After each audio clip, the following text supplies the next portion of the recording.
Hello, one and all, and welcome to the podcast we call the Fantastival with myself, Steve Nussbaum.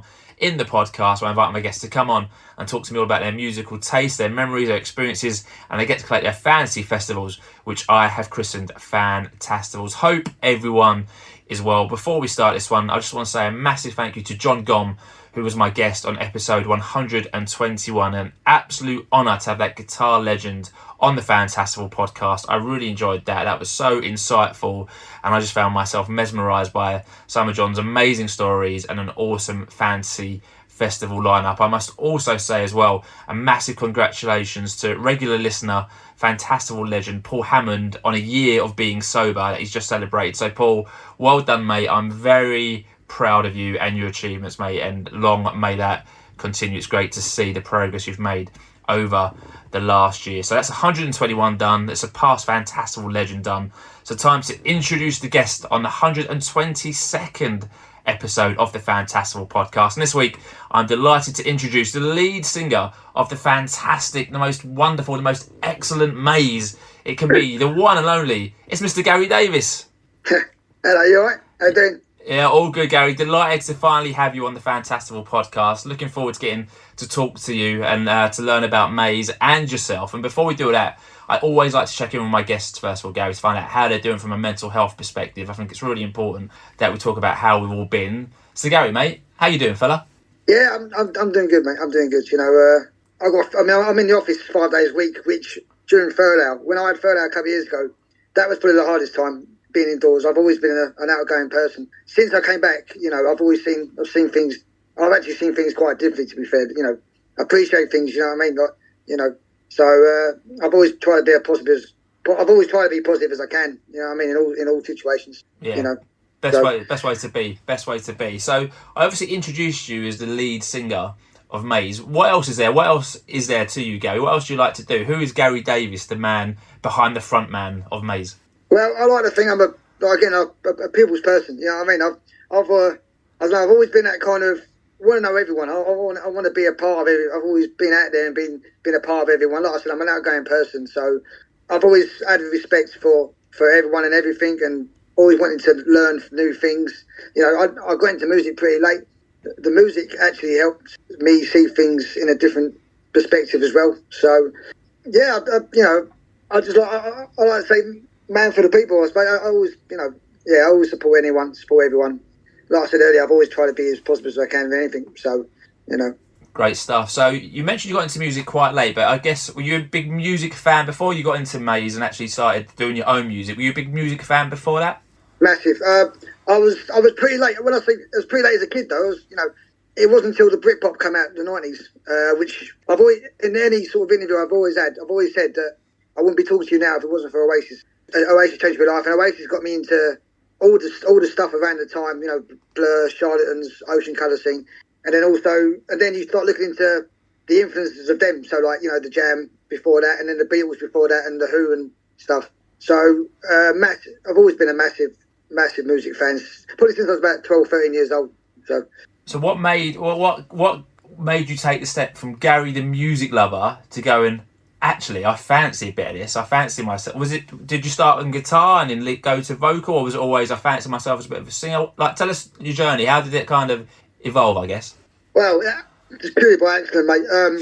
Paul in the band. It literally was Paul in the band. I used to work with him years ago, and then I sort of, you sort of lose touch when I got, when you go your different ways. When I got a new job and that, and then I was in my early 30s when me and Paul sort of met up, and he was still writing and playing, jamming with his mate in the studio. And I just got made redundant at the time. It was during the recession. So, a bit of spare time, and he just, he invited me down to the studio with his mate. That was it. We went to the studio, and obviously I've never sang in my life, never even done karaoke. And that is, really? No one of a lie. I've never done, when I say that, all right, I've done it with like 10 other geezers when you're drunk, when you're pissed out your head, and, you're all shouting down one microphone, you know what I mean? I've obviously done that, but I went in the studio, and if I remember rightly, the actual story was like, the actual way it went was, so Paul and his mate started playing, and he goes, instead of just sitting there having a beer, get a mic and have a sing-song. So I went, all right. So I think we'd done a Stone Roses song. If I remember rightly, it was I Want to Be Adored.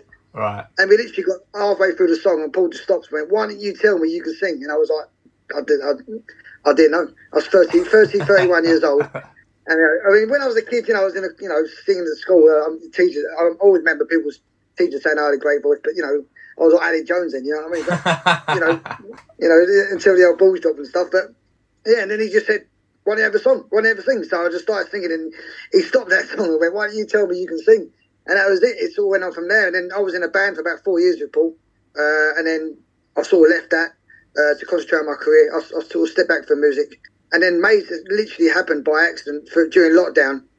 Me and Paul always kept in touch, and we just, writing together. And I've written a song. I've written my very first song called Groundhog Day, and Paul was writing. And then Scott and Aaron was in another band called the Lightscopes. Paul sort of knew Scott, and then we got together a month before the lockdown started, back in around about this time, February, March. And then we had one rehearsal, 4 of us, but the pandemic started, and then we kind of just kept in touch through like WhatsApp and sending demos and stuff.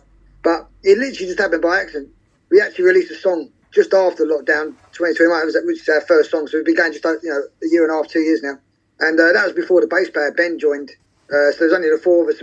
Everyone done their stuff at home. So the first song in my mind came out even before all of us had got together. It literally just happened by mistake. During lockdown, just keep on chatting, sending demos, and it was like, wow, let's just see where it goes. You know what I mean? So it literally was by accident. And it seems to have gone, Gary, from strength to strength. So you mentioned In My Mind is like the first single from 2021, and then since then more singles followed, more live performances followed, and then you had an album out last year. So it seems like May's been quite prolific so far in a short amount of time. Yeah, I mean, the first gig was July of 2021, and then we sort of had this publishing deal. This is strange as well. I was sitting on the train home from work one day, and I just, as you're going flicking through videos, and I've got about 4,000 people on my Facebook. So you don't know hardly any of them. You know what I mean? You know the way it is. And I just see this girl singing in the church, and I just comment saying, "What a lovely voice." Turns out she's from Taiwan. She was signed to Sony. Then I started chatting to her, and I sent her In My Mind single, and she loved it.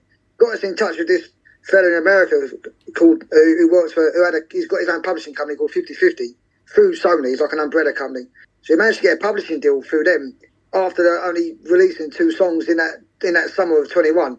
And then it was because the deal was like a digital deal, so we get to put stuff on Spotify and iTunes for free. We literally just releasing a song every 6-7 weeks from say August to November. I think we released like 5 songs or something, and then 4 songs, and then then the album came out last year, end of April. Chaos Interrupted, and as you say, it's just gone a bit mental, So in a good way. Really has, in a good way. Yeah, it's I can't really explain it. I think I enjoy. Like I say, last to you at the beginning of this, I do enjoy it. Being around people, talking to people. So I do tend to do most of the networking. Talking on Twitter and Facebook and that. And I think even chatting to people on Facebook and Twitter and Instagram, a lot of people kind of appreciate that. I mean, it could be simple. It could be someone writing a comment saying, "I really like the song," and then but the band actually replying to them saying, "Thank you so much." Little things like that. I think engaging people all the time. And I think we've done that. We've done that as a band. We appreciate any help we get. We appreciate any source of encouragement we get from anyone. So, I think engaging in people was a big thing. Again, on social media, and I think that's really helped us. And I think you're quite active in the Twitter community, right? So obviously there's a massive new music scene on Twitter. Everyone's supporting one another. There's, A.D. Hanson's and Sam Shiners are pushing new music, and there's a great community around that. And it seems like you're really kind of entwined in that and really supportive of other bands as well. So obviously I didn't meet you, but I saw you at the Shed Project about 2 weeks ago, right? And that was another great gig and another great band who, again, are really active on the Twitter community. Absolutely, and as you say, supporting each other. I think that's the main thing. I think I've always said that, I do compare it to, like I said, I do sort of compare it to Oasis, how I got into Oasis and how Oasis got me into the other bands. It was a thing, wasn't it? It was the Britpop thing. And I always say, it's like now, if the bands support each other, you create a thing, then, people will go and watch, if you listen to one band, you think, you sort of hear about another band that they've either played with or they talk to, or, and you just create that kind of, it's not against each other. If you've got bands supporting each other, I think you create more of a wave through the community, through the people, through social media and stuff. I think Twitter has been fantastic for us. So I have to say, Facebook and Instagram good, but Twitter's been absolutely amazing. Yeah, it certainly has, and everyone supporting another is a great thing to see. So Case Interrupted came out in April 2022. I guess, were you surprised with how the reception it got and how well it done? It seemed to be everywhere when it came out. It seemed like, all the reviews you were getting were really, really positive. I guess for five just normal working guys, were you surprised by that? Oh, even to this day, I'm still pinching myself. You know what I mean? Just very surprised. I couldn't believe it how well we done, and the streams when it was quite new to Spotify. So when you saw the streams coming in, I did not expect that. I did not expect it to do that well at all. Well, not as well as obviously, you always got high hopes for it, obviously. You know what I mean? But I did not expect that. No. Yeah, very well. Congratulations to you and the gents on a fantastic album. And if you're not listening to that, anyone who's listening, it's well worth going to listen. But since then, you've had 2 more singles out, right? So you had Step Too Soon come out, and you had We've Seen Them All, and both of those tracks were on your Letters from London EP, which come out only recently, right? A couple of weeks ago in February. And again, that done really well. Yeah. Again, we always try to evolve. So you don't, purposely want to sound different to the album, but I think the good thing is the Letters from London, the songs are in its own, from the album, in its own sort of, in its own bubble. So we tried, like I say, I'm trying to say the words, but we try to evolve, or you evolve rather than trying to sound the same all the time, I think Step Too Soon and We've Seen Them All, you can't, they're totally different songs, but, I think they go together, so to speak, We've Seen Them All, it's got a bit of a punchy line, and Step Too Soon, it's a nice sort of sing-along. I've heard a lot of people say shoegaze, which I'm not, I've only really recently heard about this shoegaze. But I thought, was it people looking down at their shoes or something? Yeah, shoegaze, yeah, absolutely. Not a bad thing at all. Yeah, sorry? It's not a bad thing at all being shoegaze. It's quite a new thing to me. Twisted Little Soul, it has been in the set since day one, and it goes really well live. So we called it for the Letters from London EP. That's probably one of our sort of strong songs. Twisted Little Soul has gone down really well. That is so brilliant stuff. So Letters from London is the last release, but you've got a release. Well, you've got a B-sides album, right? So it's quite unusual in this day and age. Quite nice to see a B-side album return, right? So B-side, I like what you've done with the title. I must confess, B-side the Seaside, which I love it. I think we kind of. I'd say when we was down in Shine, when we got to the Shine Festival last year, obviously, I think we was all talking about it. We had some photos down by the seaside, so I think a lot of it come there. But I mean, again, where Paul's got a lot of the boys have got the software at home, so a lot of the stuff's done quite quick. So Paul, the other Paul Hancock, the acoustic guitarist, he writes his own song. He writes songs as well. He's brought a couple to the table. Scott, the lead guitarist, he's wrote a couple. So, the fact that we've got these 2 or 3, we've got another 2 songwriters, that all these songs are coming to the table. And I think it's the ones that either probably just missed out on the album or just missed out on Letters, that you still want to get out there because it's still good, great songs, you know what I mean? So, and Scott and Paul are even singing on a couple of them. So, it's a good variety in the band, Great stuff. So that comes out on the 24th of March, right? So that will be around for everyone to stream from the 24th of March. And live-wise, Gary, saying before we started recording, it looks like it's going to be one hell of a summer coming up for me, right? It's busy boys. We just made, 3 announcements in about 2 days. It literally just all come, and I think there's going to be another one in the next few days. So, I don't know if you saw on Twitter, on social media, but our guitarist, Scott, his missus just had a baby 2 days ago. So that's why we've got a couple of months off just to, let him settle down. And congratulations to him, by the way. Yeah, congratulations to Scott. Well done, mate. Yeah, but so the first gig is actually the end of April at the Amersham Arms in South London, which is obviously quite local to us. And then literally, I think in May, I think we've only got 1 weekend off in May. So April the 29th, and then the week after is the big one that we've just been confirmed, the Sheffield Indie. And I think there's 36 bands. Yeah, there's some really strong bands on that, Gary. I saw JW Paris, who quite up in the bill, support October Drift last year. They're a great band. And then you've obviously got Apollo Junction as well playing. Some really good big names from the unsigned world, and the headline is still to be announced. So I imagine it's going to be a decent name. I would imagine. Yeah. I mean, I'll say that poster was called The First Wave. I think it was the first band to be announced, and even if you had a gig with just them bands, Apollo Junction, Andrew Cushion and The Chase, Trampoline and The Claws, you know what I mean? These are bands that, a band like us who, want to get to that level, they're the bands you want to be sort of gigging with, you know what I mean? So, I've met The Chase a couple of times, they're good lads. I was actually in their last video, Trumpet.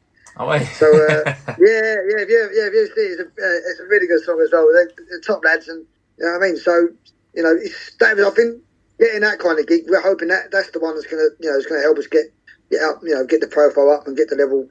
Again, when it got announced on Saturday by a lot of people on Twitter, I think we went up by 15 followers in the space of 24 hours. So it's, them kind of gigs, they're the ones that, we've been striving to get to, you know what I mean? To play them bands. And then, that's May the 6th. And then May the 19th, we're at the Coventry HMV Empire. Yeah, love a bit of HMV. I've never been there before. It's supposed to be quite good, the venue, isn't it? So, it's had some massive names play. Ed Sheeran's played there. Shed 7 had just announced a date there. So, decent venue. Oh, that's right, yeah. Shed 7, yeah. So, and then that's with Danny Ansell. He's with his band. He's a really good singer, Danny. We played with him in Cannock last year, so he's a top fan. He's asked us to support him. So, and that gig's free as well, free entry. Oh, amazing. Yeah, you can actually. I think you can get like 8 tickets per about the ticket, or when you order, you can actually get up to 8 tickets or something. So, I don't know. I mean, I don't know how that works. Like a venue like that having the free. Yeah. I've never heard that. Yeah. Then end of May we've got Liverpool, the Cavern, the International Pop Weekender. Mate, iconic venue, right? Massively iconic. Yeah. I mean, a couple of lads are really big Beatles fans, so wow.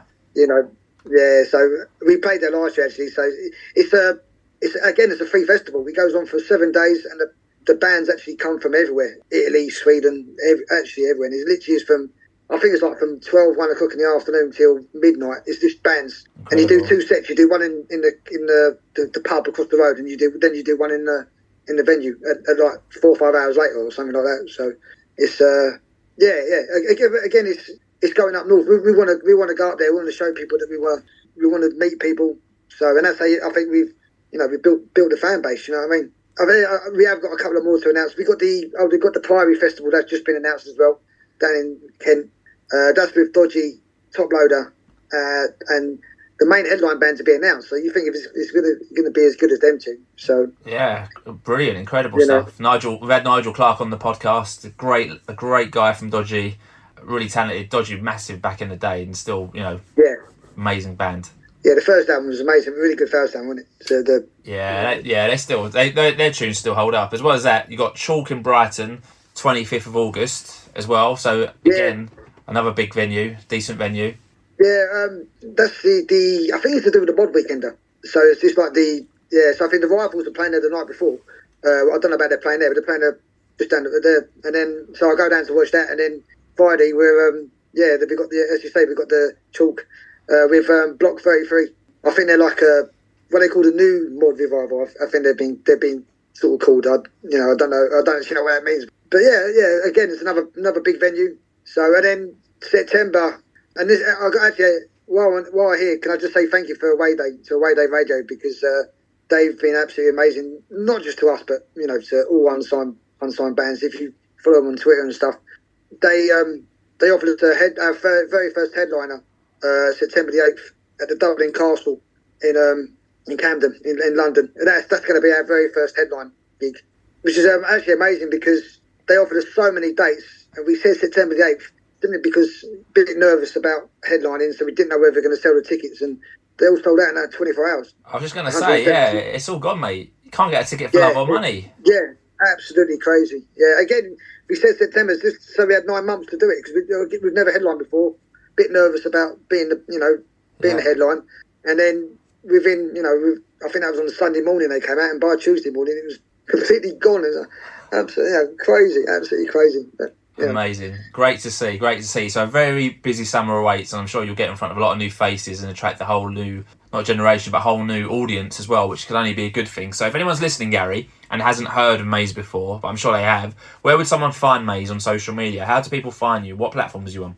We're on Twitter, Facebook, Instagram, and I think they're all Maze Music UK under that sort of name, under that title. I know Twitter and Instagram is. Facebook, I'm assuming you just type in Maze. I think that's Facebook. I think it's just Maze, but Twitter and Instagram has been Maze Music UK Act. And in terms of your own musical taste, and you've already mentioned Britpop and the Oasis influence and going back into the archives, is that where your heart lies with music, or do you listen to other stuff, or is that really what you listen to for the most part? Yeah, I suppose 90s is my, is my. If I had a shuffle and if I had 10 songs, about 7 of them would be probably from the 90s. But I'm a massive DMAs fan. And again, these new bands like The Chase, the Claws, a band that we've become good friends with, Marcus Drive. From the Midlands, very good band, so there's a lot of good bands out there that are, and some of them have got that sort of 90s influence. I think I heard on a podcast only a while ago that they're saying there's like a 90s resurgence sound coming back, so there's a lot of good bands that you can go back to that time anyway, Yeah, absolutely. I mean, good music, I don't think will ever die. It always just kind of resurges and comes back, doesn't it? And then there's always a band who sound exactly like another band, but do it a bit differently to bring it back into the spotlight. So, Gary, anything that you're listening to at the moment? I mean, when I had Danny Tipping on from The Kind 2 weeks ago, he said he got into a band called Las Robertas because he heard him on the Britpop Revival show, and it's a Costa Rican band who sound like the Verve musically, and they're produced by Owen Morris, who's done What's the Story and Definitely Maybe. And I always like to listen to what people say, and I listened to that album, and I've just had it on non-stop for the last 2 weeks. I think this is one of the best things I've heard in a long time. I'm loving it. That's what I'm listening to. But Gary, what are you listening to at the moment? What's in your ears? I'm going back in like early Charlatans, so I know it's not a new band, but I'm a massive. We saw Tim Burgess at the Shine, and it kind of got me listening to Charlatans again. I ain't listened to Charlatans for a while, and at the moment Charlatans is probably when I'm listening to it at the moment. But like I say, DMAs, especially the first 2 EPs of the DMAs, I think they're fantastic. That I think the DMAs had that probably. They reminded me a bit of Stone Roses sort of sound, but Marcus Drive, I know I said they're friends of mine, but their songs are they've all. I actually love them. I got into them because I'm a fan of the band, let alone the fact that they're friends. But so I think I'm listening to a lot of sort of stuff, a lot of bits of all sorts of bands. If I was to say like what I'm listening to the most at the moment, it'd probably be the Charlatans at the moment. Yeah, good stuff. Tim Burgess is an absolute legend. Yeah. On a whole heap of different levels. So, Charlatans, never been picked for a fantasy festival before. We might be seeing them tonight. We might not. Obviously, we'll find that out, Gary. But in terms of your first record then, let me take you back to when you were a younger man, maybe early 90s, mid-90s, and buying your first record or cassette or CD. Do you remember buying it and what that was?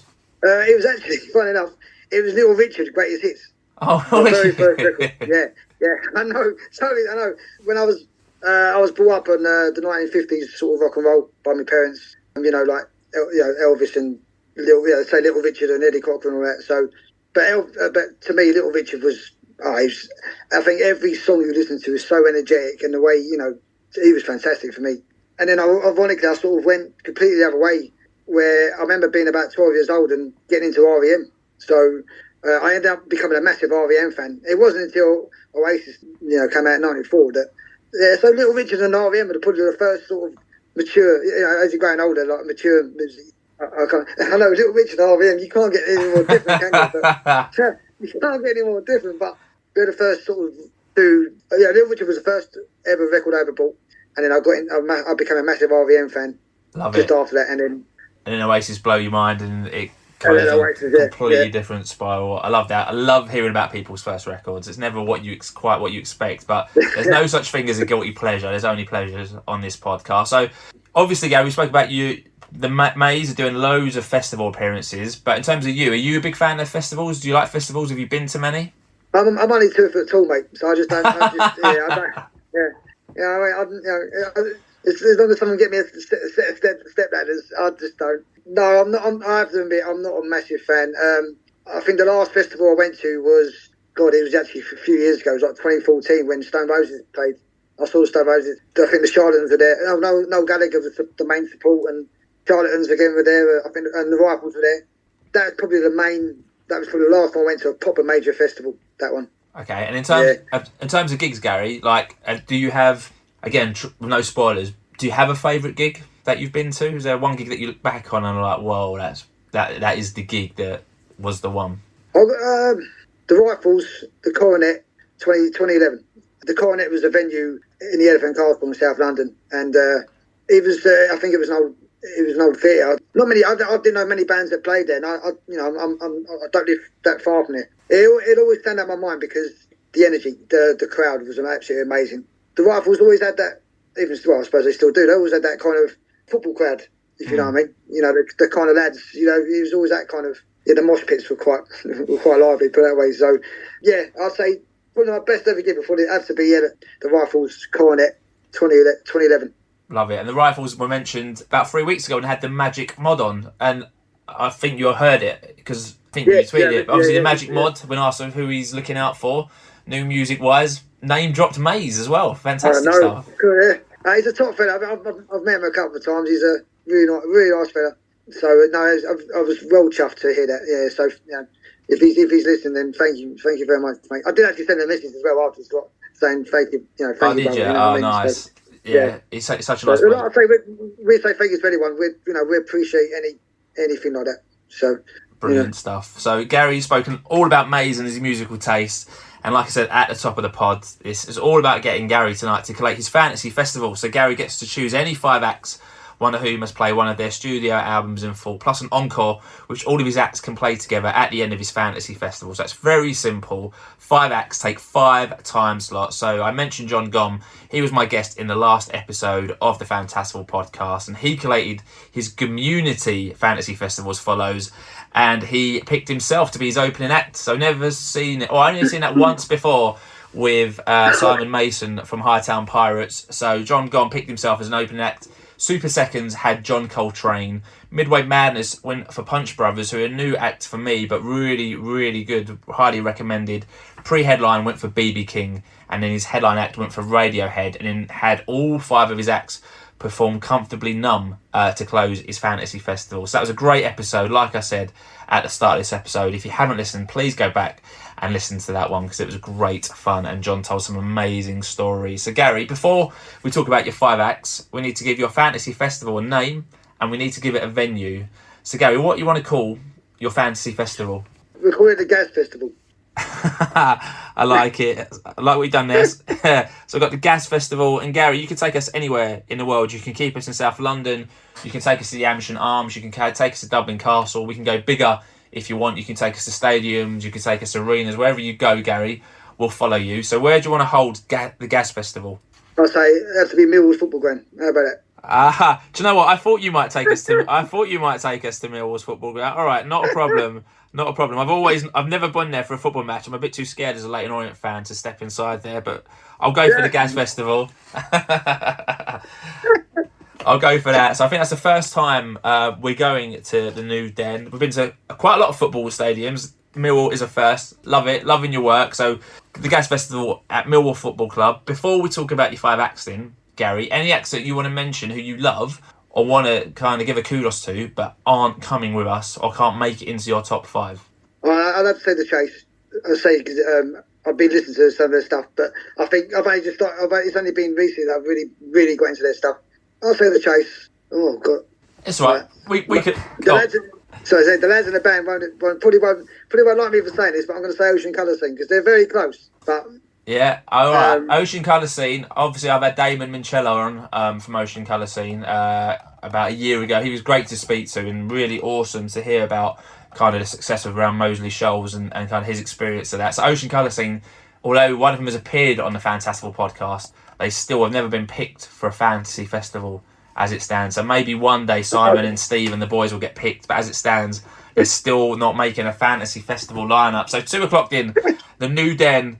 Everyone's jolly, everyone's having a great time. 2 o'clock, time for your opening act at the Gas Festival to come out and open. So Gary, who's going to open your fantasy festival? Right, it's got to be us, Mace. If that's all right. Of course it is, right. Mate, yeah, I love it.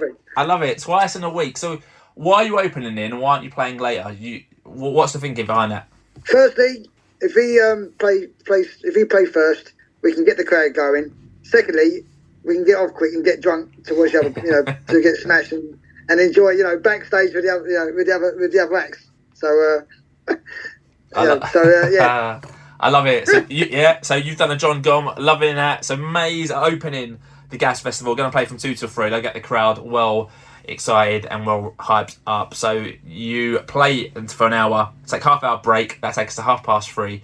Be time for your Super Seconds act. So who's gonna take the difficult one and follow in Maze and be your Super Seconds act, Gary? All right, I'm going to say DMAs. The DMAs. Great shout. So I guess you've spoken about the DMAs earlier, but for you, I guess easily then one of your favourite bands, right? Yeah. They are.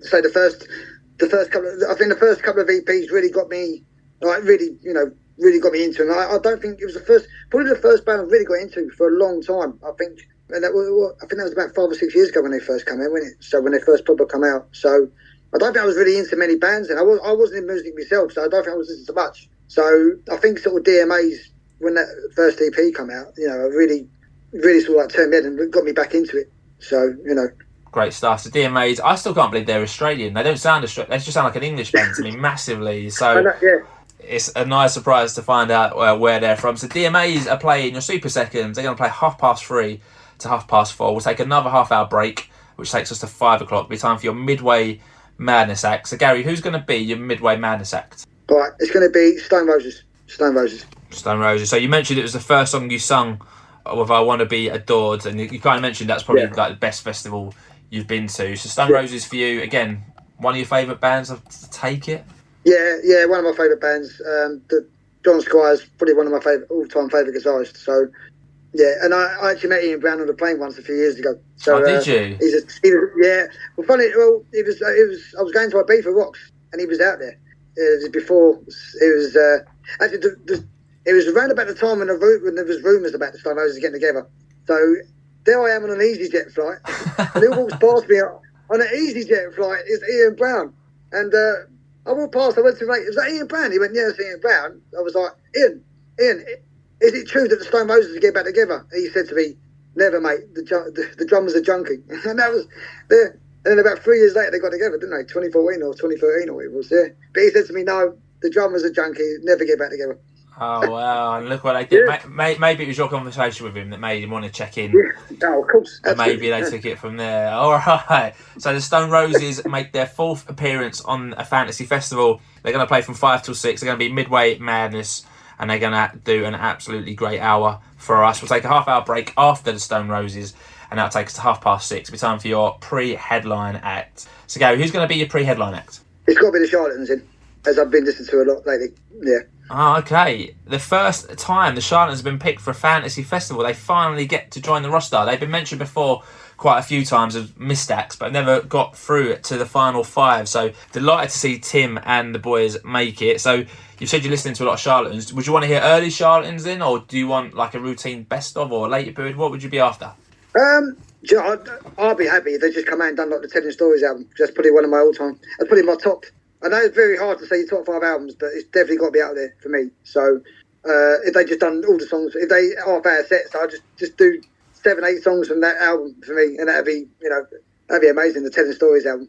All right, they're going to do it. They've agreed to it. So the Charlatans are going to be a pre-headline act. They're going to play 6:30 to 8, and they're going to play the Telling Stories album. That's a fantastic album. Loads of my mates got into the Charlatans through that album because we was in high school when that came out. And that was one of those tapes that went around everyone, and everyone recorded it and then gave it back to someone else who then went and recorded that. So absolutely great stuff. So the Charlatans, Charlatans make their pre-headlines debut. So 4 acts down, 1 act left. Who are going to play from 8:30 to 11 o'clock. Now, I reckon I know who this is going to be because you've spoken about the impact of a band who you've not put in your fantasy festival yet. So I'm always happy to be wrong, but I'll let you reveal who it's going to be. So, Gary, who's going to be your headliners for the Gas Festival? ABBA. I'm only joking. Oasis. It's got to be Oasis, isn't it?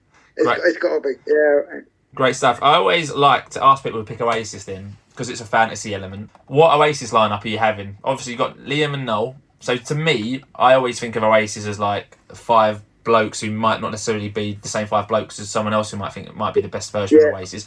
Who would you want in your dream fantasy Oasis lineup then? Well, do you know what? We've had so many drunken arguments over this, like lads in the band.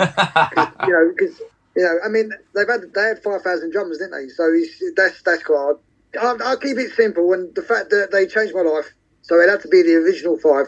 But I'll probably put Mr. Whitey on the drums instead of McCall. All right, that's fair shout. And the best thing about this, Gary, you're here on this podcast, and the others aren't, right? So what you say goes, mate. Basically, because you're the guest on this one. Are there any songs that you would have to have them play? Maybe not an obvious song, but any songs. So, for example, I know "Standing on the Shoulders of Giants" was 23 years old a week ago, and I've kind of discarded that album, but I listened to it a week ago, and I thought actually there's some really good songs that actually hold up quite well, like "Who Feels Love," "Gaz Panic," "Where Did It All Go Wrong?" Are songs that you can't just discard because against other songs they kind of fall away. Any lesser songs like that are favourites to you, what you'd want to hear? Obviously you've got "Left Forever" and "Champagne Supernova," the more famous ones, but any more lesser ones that you would want to hear from them? Sunday Morning Call, as you got from that album. I love. I mean, I think I've read somewhere that Noel Gallagher actually hates that song now. He says he can't even listen to it now. But I think it's a great song. Yeah, probably from the last album. What's it called? The Lightning. Oh, what's it called? Shock of the Lightning. The first, Shock of the Lightning. Yeah, that song on that last album, when that single came out, it sort of reminded me a bit of their early stuff. I think it sort of went back, didn't it, to the... Yeah. So, yeah, probably one of them two songs or something like that. Great stuff. So Oasis are headlining the Gas Fest. Oasis making their 10th Fantasy Festival appearance. So starting to get close now to leading the way from a Fantasy Festival perspective. So they're going to play from 8:30 to 11. And at 11 o'clock, they're bringing back on the Charlatans, Stone Roses, DMAs, and yourself. So bringing Maze back on the stage as well. And you all get to play one song together to close the Gas Festival. What song are you all going to play? It can be any. It can be a Maze song, an Oasis song. Any. It doesn't even have to be any of those. Yeah. It can be whatever you want to play. What would you want to play? Well, it's gonna. I think it's gonna. You're gonna have to rock out, aren't you, on the last song? So I'd say something like "My Generation." I like it. And obviously, I love it. And obviously, Oasis covered that quite a bit, didn't they? So they know how to play it. Yeah. You boys will smash it. Charlatans and Stone Roses and DMAs will do really well, and that's why I think that's a great encore. To have love in your work there. So let's lock in the Fantasy Festival in before any minds get changed. So opening acting, we've got Maze at the Gas Festival at Millwall Football Club. Super Seconds, DMAs. Midway Madness, got Stone Roses. Pre-headline act, the Charlatans, who are going to play Telling Stories in full. And headlining is going to be Oasis. And for your encore, all your acts are going to play My Generation together. Gary, sounds like a wonderful festival to get myself down to Millwall for the first time for. Happy to let that one in? Yeah, you got to come. Happy to let that one into the Fantastival Vaults in? We doing it? Yep. Brilliant. Something? Yeah, locking that into the Fantastival Vaults. Happy to put that in. Great. Yeah, absolutely, mate. Absolutely. Great stuff. So I guess before we finish we've obviously spoken about all the live gigs. I mean, what else lies ahead for Mason in 2023? Anything else that you can share, or is it just a case of trying to release more down the line and get more gigs going this year? Yeah, I think just keep on doing what we're doing. Obviously, we do everything by ourselves, so we got a motto: if you don't ask, you don't get, and that's the way we've always been. So just keep on plugging away, just keep on making new friends. We are recording a new album as well, so we're actually hoping to bring the album out in September in line with the Dublin Castle gig. Obviously, is our first headliner. So that, if it doesn't get ready. But we are sort of working towards the new album right now. So 3 or 4 songs have been near enough done already.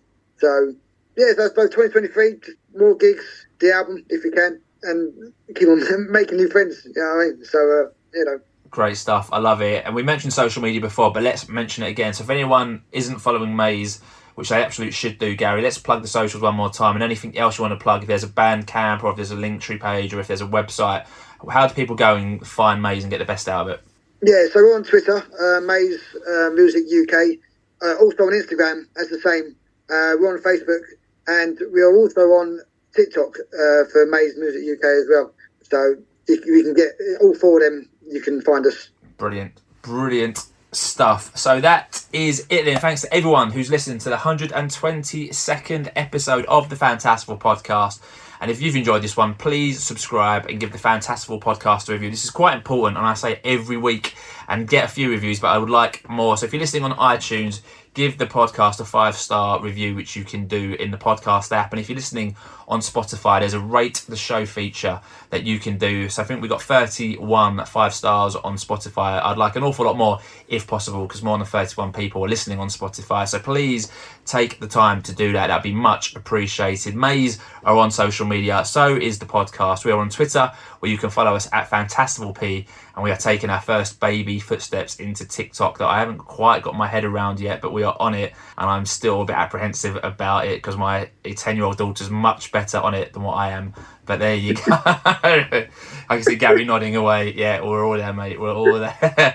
Unfortunately, we can't play. I can tell it, I think, because I've never done it. I don't know. I ain't got a clue about it. So yeah, it's pretty smart if you know what you're doing. But I think that's the key point of that, is if you know what you're doing, which I still aren't quite aware of yet. I'll get some tracks from Gary. Gary, I'll get some tracks from you. We'll make a nice Spotify playlist that'll be in the episode description, which will cover all your Fantasy Festival acts and any other acts who you've spoken about in this episode. So Gary, massive thank you, mate, for coming on. You've been my 122nd guest. How have you found the experience? I've really enjoyed talking to you. How have you found it? Absolutely fantastic, mate. It's I mean, really enjoyed it. It's been brilliant. And again, like I've said a million times tonight, it's people like yourselves that we're so grateful for, helping bands like us out. So, thank you for that.